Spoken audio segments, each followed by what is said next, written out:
বাসুদেবায় হারিও পরমাত্মানে প্রণত ক্লেশনাশায় গোবিন্দায় নমো নমঃ। বন্ধুরা কেমন আছেন? নিশ্চয়ই ভালো, আমিও ভালো। আজ পার্শ্ব একাদশী, উল্টো রথের পরের দিনে যে ভগবান শয়ন নিল মানে ঘুমালো, আজ পাশ ফিরবে। আর কার্তিক মাসে উত্থান একাদশী উঠে পড়বে। তাই আমি আজকে কিন্তু পার্শ্ব একাদশীটা করছি না, কাল বামন অবতারের বামন দ্বাদশী, ওটাই আমিও করছি। সমস্ত মঠ মন্দির সবাই ওই দ্বাদশীটা করবে। ওটা মানে ওই বলিরাজকে 3 পদ ভূমি চেয়েছিল না, আর 1 পদ দিতে পারিনি বলে মস্তক থেকে পাতা লেগেছিলো। ওই দিনে বছরে 8টা দ্বাদশী পড়ে, এটা হচ্ছে মহা দ্বাদশী। ভগবানের যেদিন আবির্ভাব হয় ওটা মহা দ্বাদশী। তাই আজকে নিরামিষ করছি, আর কালও নিরামিষ করব। তাই বলি সকল মায়েদের পরিবারকে একটু সুস্থ জীবন দিন, আর বাচ্চাদেরকেও সুশিক্ষা দিন, ধর্মের পথে নিয়ে যান। মাই পারে একমাত্র ধর্মের পথে নিয়ে যেতে।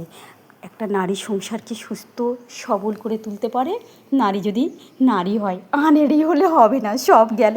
সবাই ভালো থাকবেন, নমস্কার।